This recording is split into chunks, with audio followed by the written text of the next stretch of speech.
Hello, welcome back to another episode of Soul Sessions with Creative Mind. Today we're having a serious topic, another series in our series on trauma. It's easy for you to say, but we're continuing our series on trauma. And it's hard for me to say because it's kind of tough. What we're going to talk about is how to transcend PTSD. What is PTSD? What should you do if you've had it? And if you've worked on it before with a therapist, how a coach can help you with the resilience after the fact. And we're going to talk about when it's appropriate to have a coach, when it's appropriate to get therapy. Yeah. And also our disclaimer, we're speaking as coaches, although we both have training in therapeutic methods, because we believe in coaching's power as a force for good in the world. Mm-hmm. And we also know that there's some lines that shouldn't be crossed, and for the health and long-term resilience of a person, they should, do the right thing at the right time. So we're going to talk about that. So let's talk about first, what is PTSD? I remember the first time I heard it, I didn't really understand what it was. It was a friend of mine had mentioned she was diagnosed with that. And I was like, oh, that's interesting. So maybe for those who aren't clear, what is it? Yeah, it goes back to soldiers coming back from wars. And mostly is that the origination of it? Yes, that's how it was identified as a trauma that persisted after the event. So that's the post of it, right? Post-traumatic meaning this is happening after the traumatic event. And it's a kind of stress or conceived of as a stressful experience that is a disorder, a mental health disorder. So the DSM-5 is a good guide because it tells us, kind of gives us a list of what it looks like, the symptoms, the presentation. And this is something that therapists, psychologists, psychiatrists look at to diagnose. MD, medical doctors, sometimes family doctors, they'll look at the DSM-5 and to make the diagnosis and recommend treatment or prescribe treatments. Yes, so the DSM-5 then says that there's a criteria for the diagnosis of PTSD, which is post-traumatic stress disorder. So there's got to be an exposure to actual or threatened death, serious injury, or sexual violence in one or more of the following ways. So it's like extreme like death threat, life-threatening. Yeah, exactly. This is life-threatening. This Not is just serious stuff.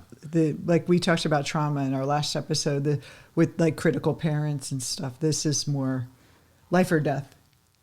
Very much so. That would be a good way to distinguish it. And then it gives you the list of things to look for, right? Okay. So to see if this does indeed match what you're seeing in your client or your patient. Or yourself, if you've had. Yes, but we do not recommend you self-diagnose. Okay. It's not recommended. That's a good point.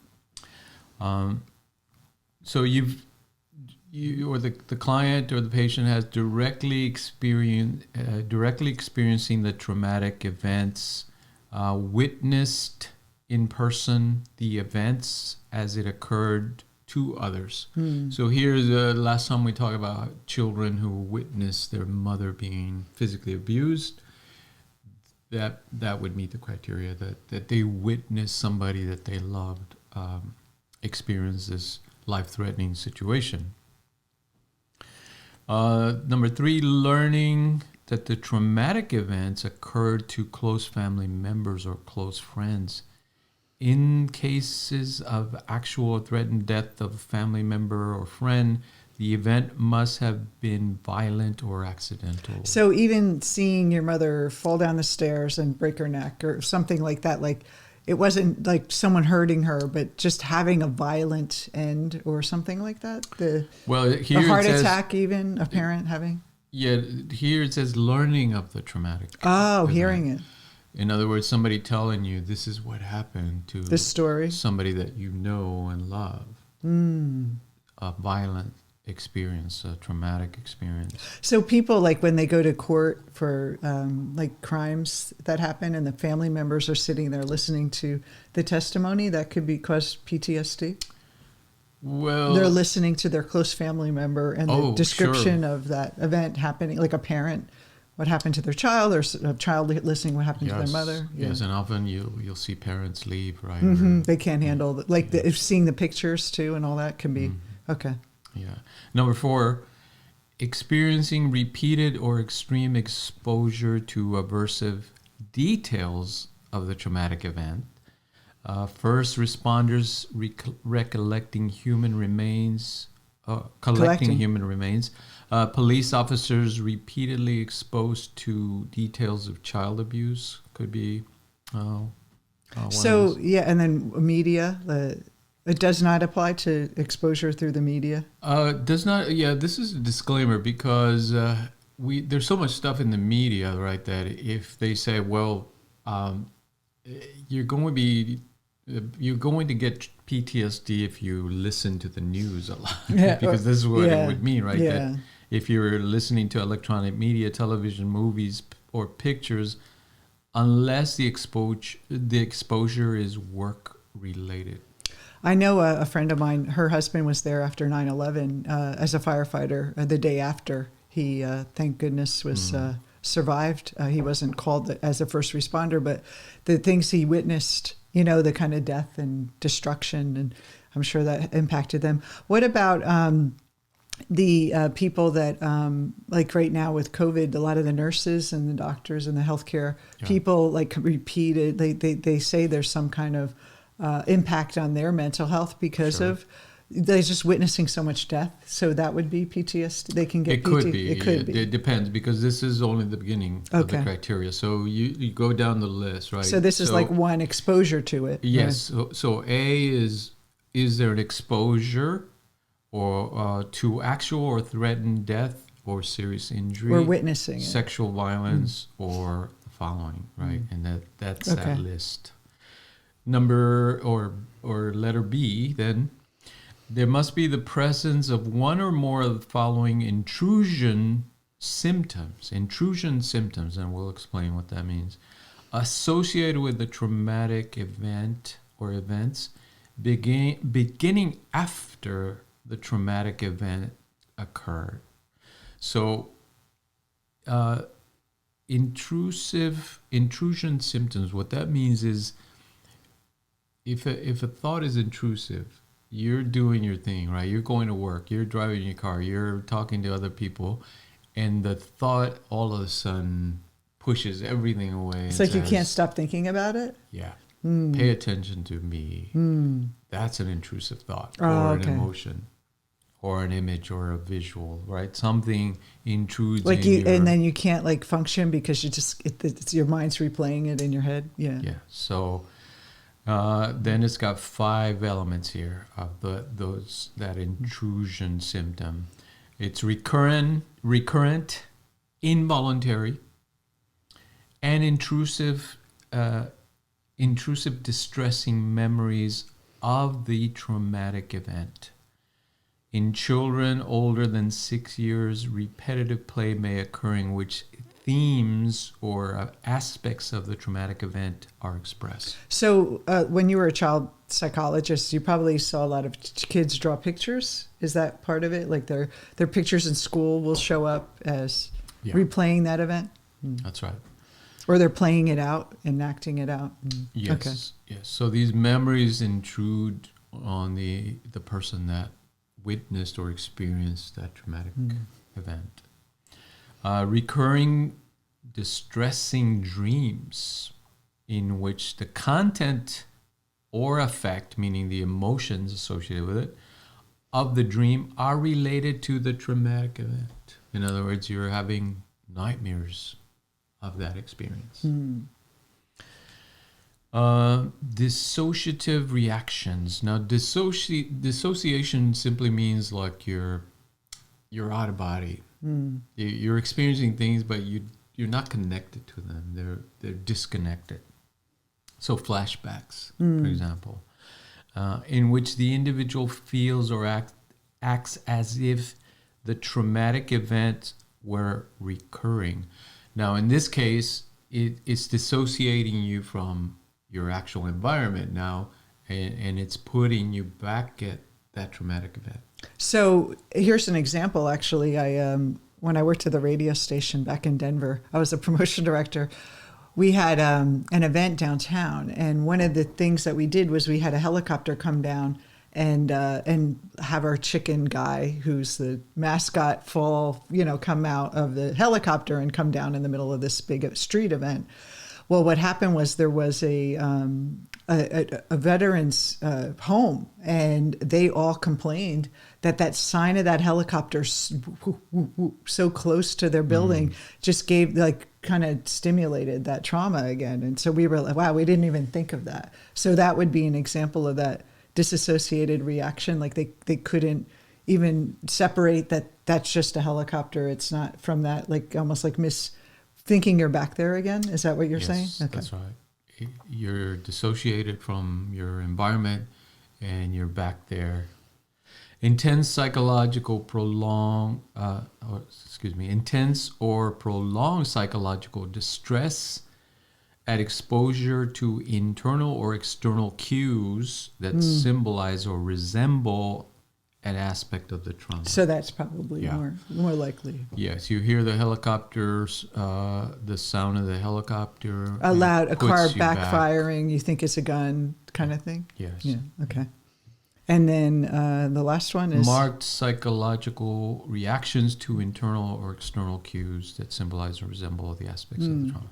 Yeah, so in other words, it's persists over a long period of time. You not just one or two times, you continuously react this way. It's almost like you're re-traumatized every time, in a way. Like you're kind of... It's like stuck in a loop, in a way, that you can't get out of.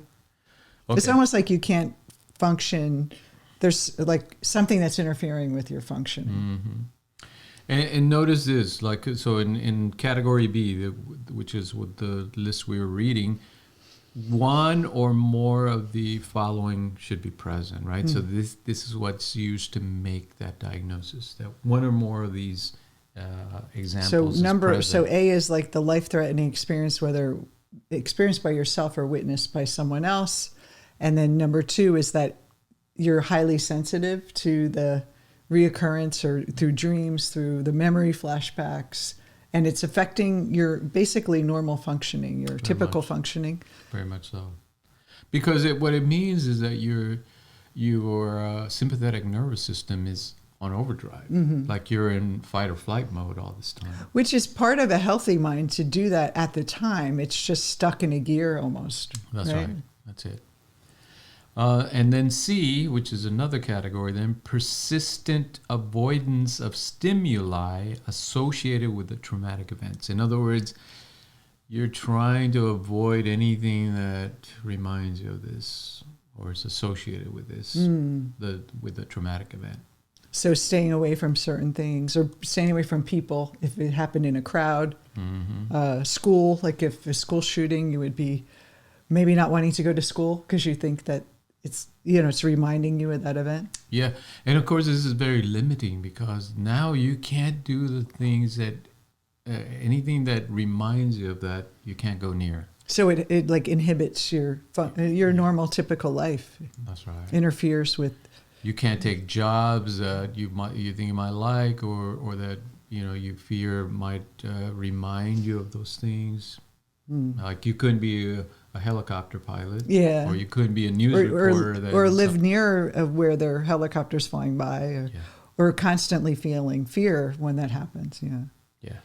And then those two are just avoiding those and efforts to avoid people that remind you, places, conversations. So some people who've had trauma from like a parent would be a way avoiding that parent. you can't be around that person because it's just re-traumatizes you just to be around them? Yeah, absolutely. That would be an example. And then D, negative alterations in cognitions and mood associated with the traumatic events, beginning or worsening after the traumatic event occurred, as evidenced by 2 or more of the following.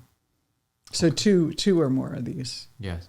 And cognitions and mood associated with traumatic means like thoughts that remind you of that event and feelings that remind you of that event. Inability to remember or an important aspect of the traumatic event. So a little bit of amnesia, blocking out memories that are associated with that event. Yeah, so a lot of people say, I don't remember my childhood. Would Yes. that be part of it? I don't have good memories of my childhood. Yeah. Persistent and exaggerated negative beliefs or expectations about oneself, others, or the world. Oh, the world is dangerous. I'm bad. The world is extremely dangerous. My The whole lack of nervous trust. system is permanently ruined. So somebody that's kind of Like it's a expressing a lot of fatalist. negativity around themselves and the world. And you see some of the other things, then, it fits in with PTSD. Persistent, distorted cognitions about the cause or consequences of the traumatic event that lead the individual to blame himself or others. So there's like a misunderstanding of what happened and kind of assumptions, and like either it's my fault or it's that person's fault, and no gray area in a way. There's like kind of a black and white way to looking at it. Yeah, and it will come up often, right? Because it's in the person's mind that they're thinking it's about my fault. I did that, or this other person caused me to experience that. So persistent negative emotional state. Fear, horror, anger, guilt, shame. So you're always never feeling positive at all. It's just this kind of real negative. Diminished interest in participation in significant activities, meaning if a person was into something, hobbies, activities that they really enjoyed, they kind of, after the event, they lose interest. Like school or art or... there's actually a movie coming out on Apple with a girl who lost her sister, and she lost all her music, and she said the music left me with the grief, and so that would be PTSD, or it could be that kind of idea that I'm not going to play music anymore. Yeah, feelings of detachment or estrangement from others. So this is we often talk about non-attachment. That's not what this means. Detachment means you feel disconnected from others. Maybe friends that you used to feel connected to, you no longer feel that. So you kind of avoid, like the old friendships you move away from, or feel you don't want to be a burden to them sometimes. Yeah. And then the persistent inability to experience positive emotions, happiness, satisfaction, and loving feelings. So...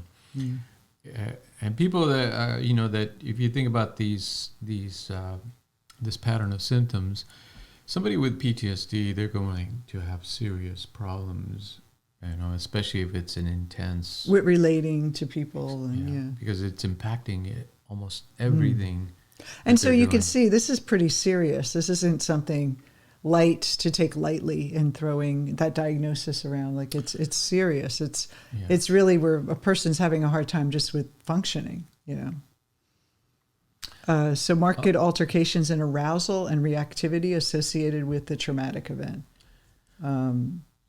So alterations in arousal, again, the nervous system is on hyper alert, almost as if you're back in that situation. You're still kind of fighting the fight, or reliving that traumatic event. Someone told me they felt hypervigilance, this sense of always feeling on guard that something's going to get you. And that kind of that stress, that carrying that stress is really hard. This marked alteration in arousal, it can be expressed in one, irritable behavior and angry outburst. In other words, the person just irritable. Every little thing sets them off. They go into anger. And reckless or self-destructive behavior, especially younger people, right?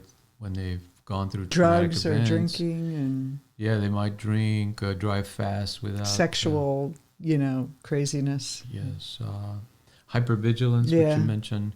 Hypervigilance just simply means you're always tuning into people's facial reactions to see if you detect aggression, displeasure, anything that you think this is going to confirm my belief, right? That the world is no good, the world is dangerous. Exaggerated startle response. That's someone who's very jumpy all the time and startled, and they can't handle loud music or loud voices. And problems with concentration and sleep disturbances, obviously. Amnesia, not amnesia. Insomnia. I always get those two mixed up. Insomnia, yeah.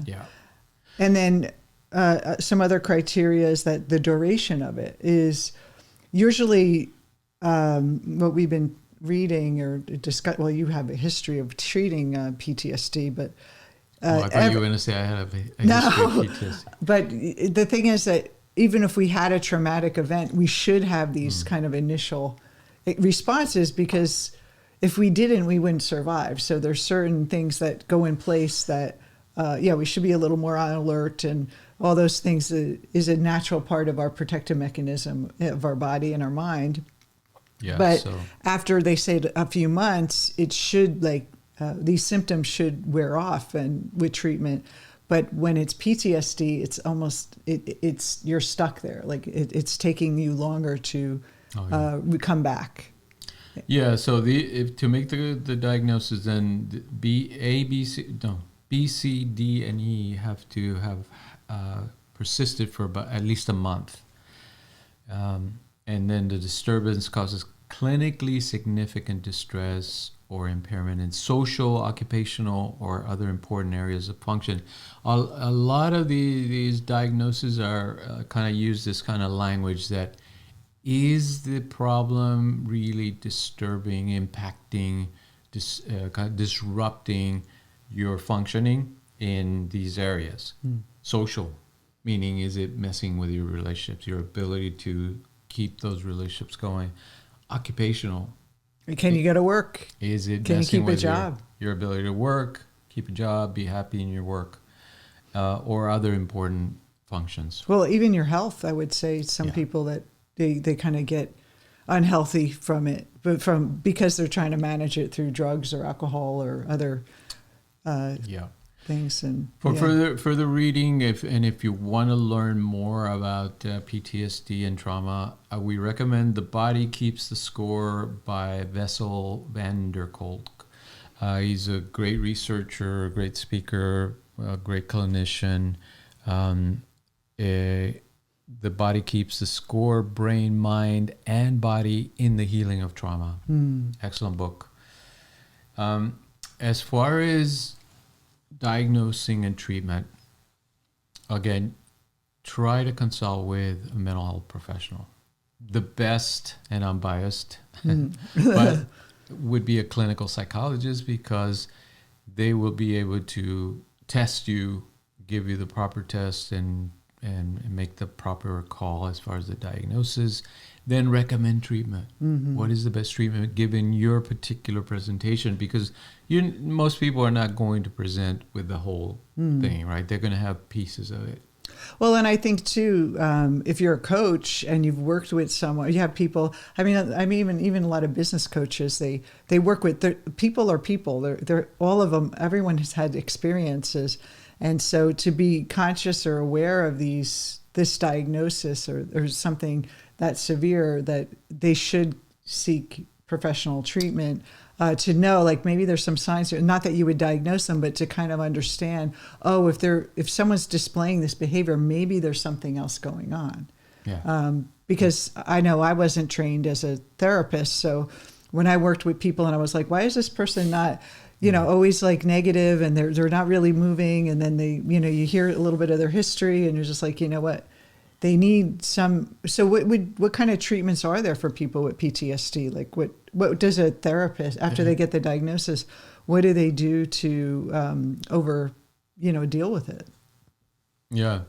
So the first part is the diagnosis, to have a clear diagnosis. That way you can also rule it out. Maybe it's not PTSD. Maybe, it looks like it. Just anxiety or, yes. Yeah. And so you want to... Just anxiety. You want to rule it out. You want to say, no, I don't have PTSD, but I do have these other issues, whatever they are. Mm-hmm. Then you can get the proper treatment. So that's why the diagnosis is so important, because you can verify, you can rule out, that it's not that, or that it's not something else. And that diagnosis, only psychiatrists, psychologists, mental health professionals trained in these areas can make that call. Then you want to go on to the treatment.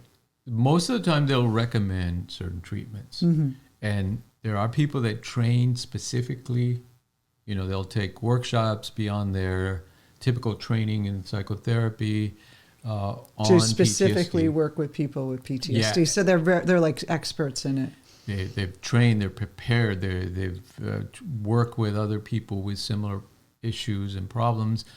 And so those are the best. And often you might have to look for these people. Mm-hmm. And so it's a big challenge, especially if you're dealing with these symptoms, right? You're not often, you might not be thinking clearly or but the motivated. Psychologist could refer you to, once you get the diagnosis, a psychologist would most likely have a referral system. Yes, but you still have to show up, and you still have to go, and you have to, keep that pattern going and all that. And so let's say a person has this experience, they've done the treatment, they're feeling basically at that kind of baseline functioning now. They're going to work, and they're more able to keep their life together. They don't have the nightmares anymore. They feel like they've improved. They're kind of out of that PTSD stage, because don't you think it's a stage? It's not like a permanent diagnosis. That's right. I mean, and that's the ideal, right? That the therapy is going to help them get back to their normal or typical routine of life, of having those connections with loved ones, doing their work and enjoying it, and functioning fairly well. And then so as far as a coach, is where a coach can come in. Yes, because there's going to be people that, they've done their therapy work, and they're done. They're ready to move on. So now coaching can come in and say, we're going to support you to move beyond that, right? But if you as coaches understand what your client went through with PTSD, and then they tell you about their experiences, then you're better able to help them move forward. Right? Obviously, you're not going to be doing the treatment. Yeah, that's I think something really important. I mean, I know there's a lot of alternative treatments, but we believe in integration, which is integrative, like having the professionals take care of the disorder, medically diagnosed disorders, and also we do believe in the coaching and the resilience model, but not to replace the treatment. Yeah, it's not... Or as a treatment, getting coaching as a treatment. Yeah, it would be unethical, really, to say to a person that has been traumatized and maybe is experiencing some PTSD or the PTSD syndrome, to say, I'm going to help you as a coach, and all you need is coaching. Yeah, to get you over that PTSD. Yes. Yeah. We don't want to do that, and coaches should not be doing that. They should leave it to the mental health professionals who train long hours, long years sometimes to learn their craft in helping people with those kind of serious problems. Now, beyond that then, let's talk about how Jungian coaching can really help people then move beyond that that PTSD they've experienced in the past and really start to rebuild their life. Well, one of the things that is often missing in therapy is the spiritual element. Yeah. It's just the medical model doesn't really make room for, God and spirituality, and it's very clinical. So you're kind of limited in a way in that sense, but which is good. You need that at that time. But the resilience piece of Jungian psychology and not psychotherapy, but Jungian coaching is that we're able to bring in the understanding of the ego and the psychology of the conscious mind, but also help a person connect to the spiritual parts of themselves. Yeah, it is a spiritual psychology that Jung was emphasizing. Mm-hmm. Now, by spirituality, we don't mean necessarily religion, although it may include that. He does, Jung did talk about religious symbols that arise from the unconscious mind. But his work, he insisted that this is empirical work, meaning it's based on practical, observable data that he was documenting through his work with clients and patients. And he says the spiritual tendency in humans goes back to the beginning of time, and it is part of our inheritance, and we should not abandon it just because we have technology and modern conveniences. We can, those things can coexist. In other words, the spiritual understanding is going to help us deal with the modern problems of the modern world. And the way, Jung was highly influenced by Eastern wisdom traditions, the Upanishads, the Gita, Eastern philosophy, Buddhism. And one of the foundations of non-dual Vedanta is the idea that there's nothing broken about you. In deep level, the true self can never be harmed, can never be damaged, can never be broken. That's who you are. And I think when we come from that clinical perspective, it's you're damaged and we have to heal you. You had to, just go to the doctor and you broke your arm. You got to reset it, and you're focused on the arm is broken. I got to fix the broken arm. And we do that with mental health as well. But spiritual psychology means that there is a part of you that goes unharmed by life. And if we know that we're not just our PTSD or our trauma events or our childhood, that there's something more to us, it gives us that resilience. I mean, that is really where it comes from, is that sense that there is that pure potential always within me that has never been touched, and that is that reservoir that we can tap into. And I think Jungian psychology or Jungian coaching really helps. I keep saying psychology. Jungian coaching really helps with that process of helping a person connect to that in themselves. So one of the main factors that has been identified as a resilient principle in human beings is the internal locus of control. The internal locus of control simply means that you feel that you have agency, you have the power to act, to exert your will and make things happen. And that is in opposition to the external locus of control, which says the power is out there. Which is people that have had traumas and PTSD. Exactly. It's completely, the world out there is dangerous, or there's dangerous people out there, or the dangerous events that can threaten my life. And you don't have control in those moments. That's right. And so simply working through your shadow in the Jungian model of individuation begins to give you that internal locus of control, because you're taking back your projections. In shadow work, it's very much about, I'm seeing that these things appear to trigger me, and they're coming up for me at work or in my relationships. What is the source of it? And we start to understand that I am the source of that. My mind is the source. My shadow has been projected onto the external world, and I see it out there, but it's actually arising in me. And that allows then the individual to take back that projection. Now, I know the question we get all the time, and I'm going to have you answer this before we go to the next element is what you just said about that I'm creating this from my mind. Many people who've had traumatic events happen to them, whether it's severe or light, they asked, did I create that? Well, if it came from me, so how would you answer that? So if you think about the me, right, that they're asking the like question from. I'm the one who created this event, that I'm responsible basically for that trauma that happened to me. Yes. So that me is what they're pointing to is the persona, the ego persona, as Jung would say. It's the ego is simply like the internal part of the persona, the one that is hidden behind the mask, and the persona is the mask, the presence of the individual, the uniform that they wear, the job that they do, that then allows us to interact with society.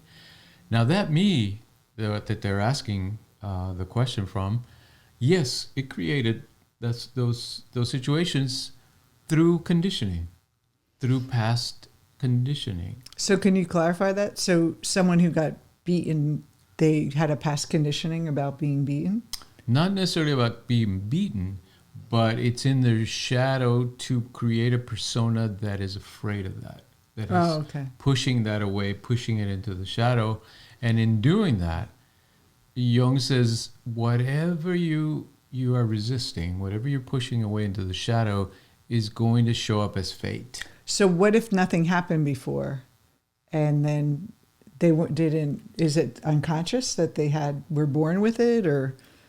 Well, that's a bigger question. Yeah, I know, that's what I want to know. Yeah, if you think, inquiring minds want to know. Are we really individuals? In other words, are we born out of nowhere, just kind of appear? No, we're born from other people that have had these tendencies and these behaviors and conditions, these conditioned patterns playing out. So the parent who harmed the child their karma passed along to that's right. The child. And now we know epigenetics is a big factor in those things.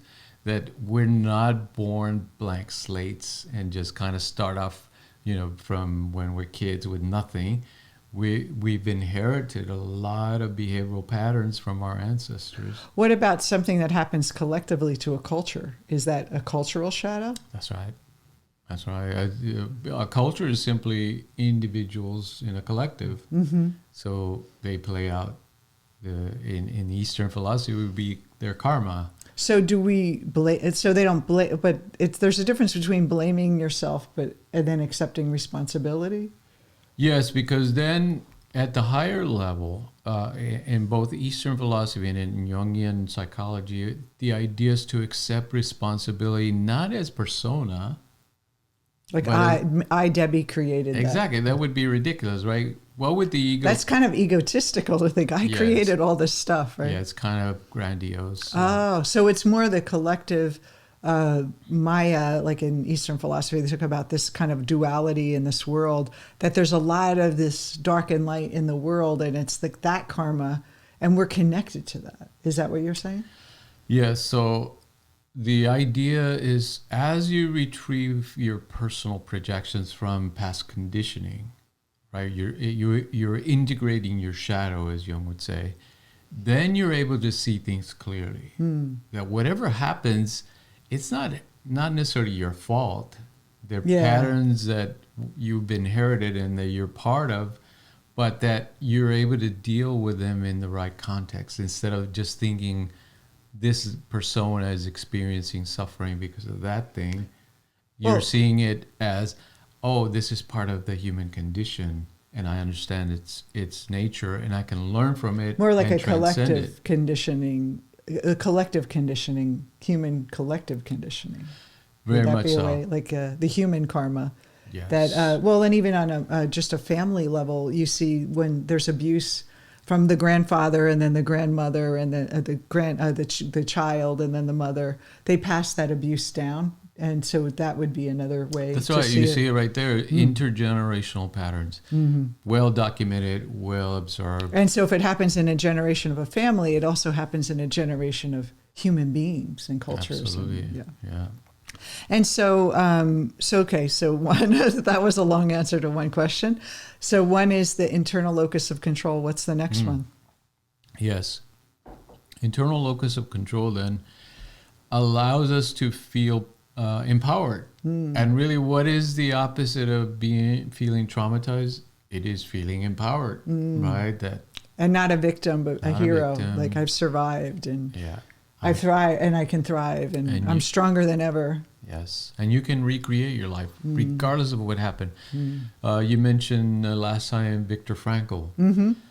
Perfect example. Somebody who had every right and every inclination or every, let's say, opportunity to say, I'm a victim. I have been victimized by others.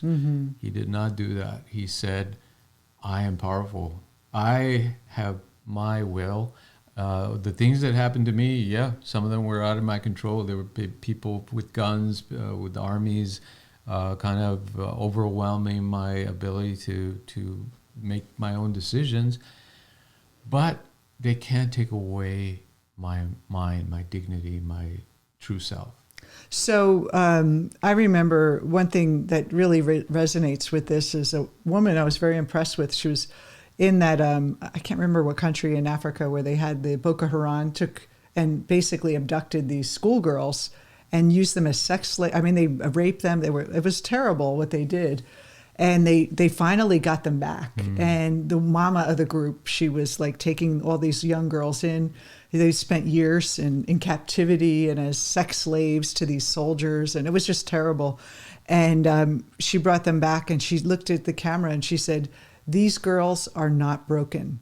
And I was like, wow, what a power. She said, they are resilient. This is not going to define them for their life. They are strong and powerful. So can you imagine even having a tough, terrible time to have someone just say to you, you're not broken. You are resilient. And of course, I'm sure they're going to go through treatments and all those things. But that message of this event shouldn't define you the rest of your life, that you can be more than this event. And I just love that. And I think that's what we're trying to say in this work, is that in Jungian coaching, it's really about that you aren't what happened to you, as Jung says. You're free to choose who you become. And it's about becoming. Who are you becoming? Not who you were and what happened to you, but who are you becoming? Yes, but people need that help from the Jungian model as well as the coaching model, that there's ways to help us move through those things and to not neglect the past and not deny it. It's not wiping it away or just getting rid of it. But learning from it and asking ourselves, how can I make meaning out of this? And Frankel again emphasizes the meaning-making power of our mind. And even it's to help other people who have suffered the way you suffered. I mean, for me, I was single forever. That doesn't seem like a trauma. But when all your friends are getting married and you're almost 40 and you're thinking, something's wrong with me, I can't find a relationship. And then when I met you and started doing the love coaching, it was like all that suffering I'm going to use, that heartache that I experienced, I'm going to dedicate to helping others not, get out of their own heartache. And so that's a simple example of not trauma, but what in your life have you gone through that you can help someone else, and then it won't be a waste. It won't be a wasted event. It's like, okay, that happened to you, but how can I use it to help the world? Yeah. And so that road back, not only from the PTSD to recovery, but beyond that, right? Transcending your past history. It's like what's next, right? Yeah, those resilient factors are all important, right? That you make connections, you make human connections, that you help others. You're not only just out for yourself, you're also wanting to help others that are more need than you are. Self-care. You're self-caring for yourself. You're creating routines and disciplines that help you structure your life and rebuild it and recreate it in your own way.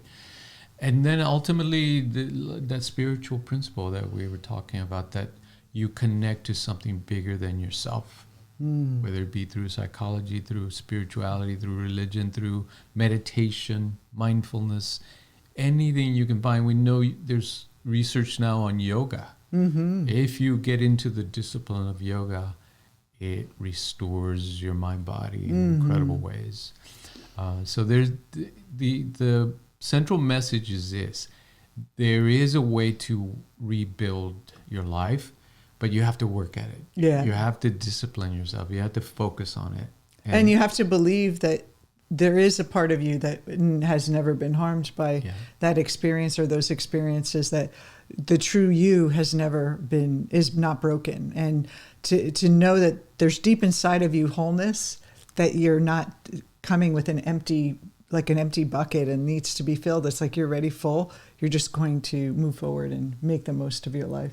Yes, and coaching can be a great help for people by reminding people of these principles, by, let's say, helping people establish themselves in resilience. And I think there's something too about seeing the person as seeing like as a coach or someone who's treating, or not treating, the coach wouldn't be treating, but a therapist treating a patient, or a coach coaching a client, to see them as their potential too. Not only telling like the client that they're not broken, but also seeing the client is not broken and not feeling like, oh, I gotta like be careful and they're gonna break if I push them too hard.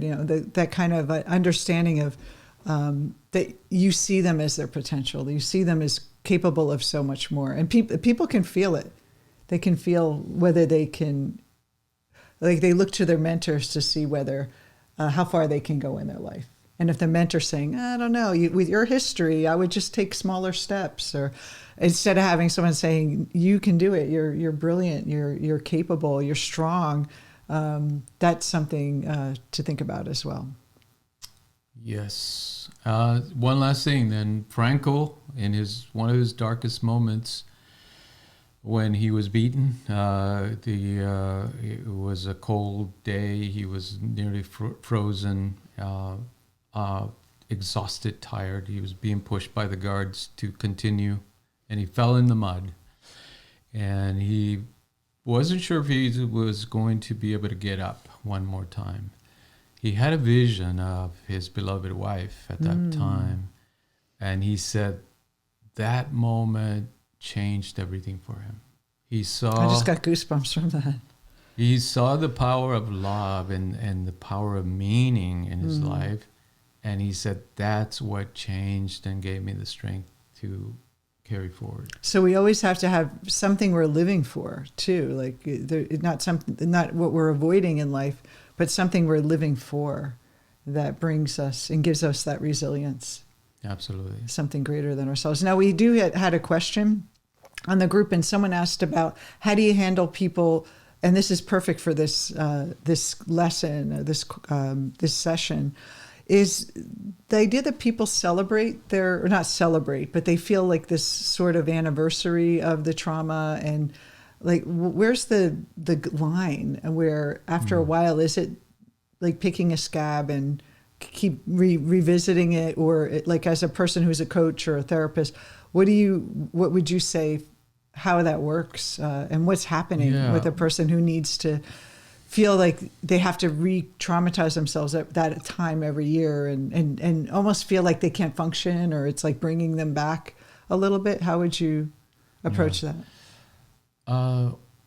There's no one way to do it, but certainly because we're not pushing away or denying the past, we can honor it.